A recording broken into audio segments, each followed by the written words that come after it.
Bu Sri Mulyani, ini dengarkan ini. Bawa orang pajak bawa debt collector. Gebrak. Jadi saya itu merasa diperlakukan seperti bajingan, seperti koruptor. Nah, untuk bayar pajak memang kewajiban kita. Bayar. Lapor pajak, lapor. Kan kalau honor dari TV atau dari kerja, dari iklan dimanapun kan pasti udah potong pajak. Kan?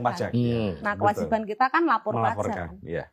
Ya itu kita udah tahu, udah sadar itu, udah pastilah. Soimah nggak bakal lari kok, rumahnya jelas nggak bakal lari. Iya betul. Bisa dicari gitu. Jadi nggak bakal lari, jangan khawatir, bayar pasti bayar. Tapi perlakukanlah dengan baik, gitu loh. Jadi saya itu merasa diperlakukan seperti bajingan, seperti koruptor. Betul. Gitu, umpamanya bi. Misal gini, jadi semua bukti-bukti ini saya tak kumpulin Pak. Bukti potong pajak ya. Bukti terus atau misalnya gini, tahun 2015 ya, jadi datang ke rumah orang pajak yang buka pagar tanpa kulon, tiba-tiba udah di depan pintu, yang seakan-akan saya tuh mau melarikan diri, yang pokoknya apa istilahnya, yang saya dicurigai arep pemeriksaan opo ngono lah. Pokoknya ya pakai ancaman-ancaman kayak gitu kan iya. biasanya. Saya kan menjelaskan saya ini pekerja seni, saya arep dicurigai opo. Yang saya dagel, honorariumnya jelas. Saya jelas kan? Iya kan? Kan udah potong pajak. Kita tinggal lapor. Iya, tinggal lapor. Jadi jangan diperlakukan seperti kowe maling, kowe kudu iki. Iya, tenang, sabar. Neng kok sike. Gitu loh. Ngomongnya kan pelan-pelan. Nah, pajak itu bayar orang-orang kayak gitu tuh honornya dari sebetulnya dari kita enggak ya? Iya dong. Kita membayar pajak itu untuk negara. Iya kan? Dari negara mereka dibayar untuk mahal. Mereka juga kan? Mereka dibayar mahal untuk ya berarti kan harusnya kalau mereka minta kita kan harusnya baik-baik toh. Harusnya. Karena kita yang mau membayar, betul. Iya toh. Dan mereka hidup dari bayaran kita juga. Nek aku stres nek ngurusi nota, uripku kok apa setiap tahun kok ngurusi nota nggo pajak tok. Lah sing tak urusi iki banyak Betul. Engko nek aku ngomong iki, bojoku laporan iki gak percaya. Semua harus pakai nota. Lah utekku iki mosok kan ngurusi nota terus. Saya beli rumah harganya 430 juta. Udah lunas lah 430 juta. Kita ke notaris. Nggak deal dari perpajakan. Karena nggak percaya, rumah di situ harganya 650 juta. NJOP-nya. Menurut pajak. Orang BPN, orang pajak. Loh, tapi kan laku tuku iki 430, jadi dikira saya menurunkan harga. Padahal di dilane ono, kuwi notane ono. Nggak mungkin mosok Soimah kok tuku omah kok harga 430 juta. Lah emang ada ukurannya Soimah harus beli rumah harga berapa miliar gitu. Iya. Itu satu. Iya. Nah yang kedua ini yang terakhir ini yang pendopo ini yang selalu diuper-uper terus. Pendopo yang memang besar itu ya. Pendopo belum jadi.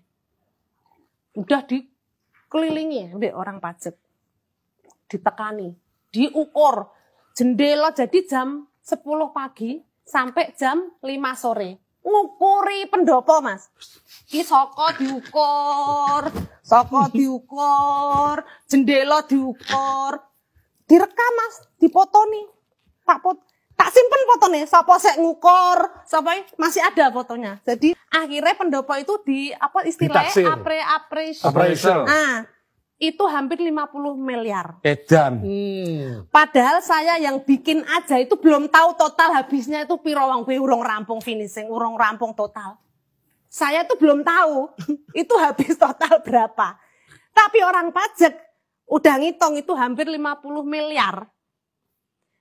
Nah, toh. Lah, di sisi lain saya sedih kok iso ngono, di sisi lain saya senengnya gini. Nek kuwi payu 50 miliar, tukunen aku bati, engko aku lagi bayar pajak. Lah aku bati toh, Pak. Pinter kowe. Nggih toh, tukunen nek payu 50 miliar. Itu kayak gitu. Terus yang terakhir ini, yang tahun ini, yang habis kejadian ini, segera bayar pajak. Bahasanya tuh nggak manusiawi lah, kayak ngoyak-ngoyak maling lah. Padahal itu Soimah yang sosok terkenal aja digitukan. Ini Maret ini. Padahal kan kok sikik toh kita aku neng Jogja nota-notane sebagian Di Jakarta. di Jakarta. Teni sik sabar. Di dagelan itu kan aku sering jadi juragan. Iya. Ya, karena image-nya kan karakternya Iya, sombong. iya. Sugih dadi dagelannya jenenge dagelan ya nggawa tas apa wis kondi ya saka kono saka Singapura saka apa saka blonjo saka iki tuku gunung gawe air terjun gawe bandara aku habis pulang dari Jogja bikin ini ya sak Sauni-uni nih. Namanya Jenenge juga acting. dagel ya. Dagel. Jadi ketika tahun 2015 orang pajak datang itu juga dikira pom bensin kayak nggone Soimah, gunung nggone Soimah, apa nggone Soimah, apa semua nggone Soimah, bis nggone Pati, kono nggone Soimah, apa tanah sik nang kono. Silahkan dicek.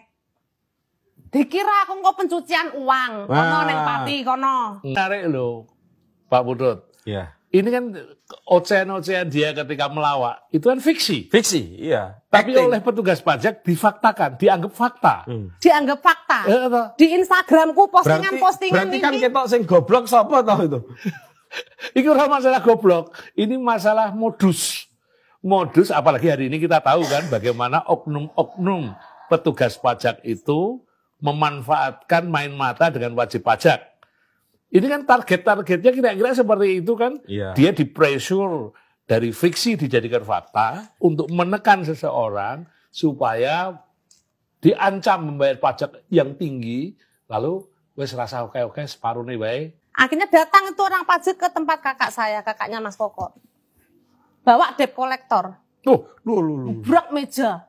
Oh ya, Mbak. Serius, Bawa debt bawa collector. 2. Bu Sri Mulyani, Debt collector. ini dengarkan ini. Bawa ke Orang pajak bawa debt collector. Gebrak meja. Itu di rumah kakak saya. Wes, terus pernah ngomong, yang sebelumnya pernah ngomong, Nek, dapat kiriman surat, Nek, saya orang pajak datang tidak mau menemui. Padahal posisi saya di Jakarta. Jadi kakak saya dianggap menyembunyikan saya. Sampai gitu. Padahal saya live loh di TV tiap hari. Berarti kan tahu kan? Harusnya kan tahu. orang se-Indonesia kan tahu. Nggak Iso usah, dipantau, dicek iya. toh. Tapi kita dapat surat kayak gitu. Dianggap tidak mau menemui. Ngono ki kan bapak kan yo wis sepuh to Mas. Bapak kan ngertine iki bocah golek duit nang paran. Iki ana masalah apa? Bapak kan nggak ngerti apa-apa wong mung giling parine ngomah kok entuk ditekani wong pajak surat kan pikiran. Anda bisa bayangkan Yang lain. para UMKM yang lain tuh diperlakukan seperti apa. Saya mengalami sendiri. Saya waktu ini dengan salah satu pengusaha di Jogja ya, dia juga bilang, mosok dipaksa untuk memfranchise-kan rumah makannya. Karena itu ada pajaknya sendiri Iya. kalau di-franchise-kan gitu loh. Iya. Dia nggak mau, saya mau usaha sendiri kok. Mau buka 5, 10, yang penting punya saya sendiri. Enggak, ini Bapak Harus franchise. Loh, kok ngatur uripe wong?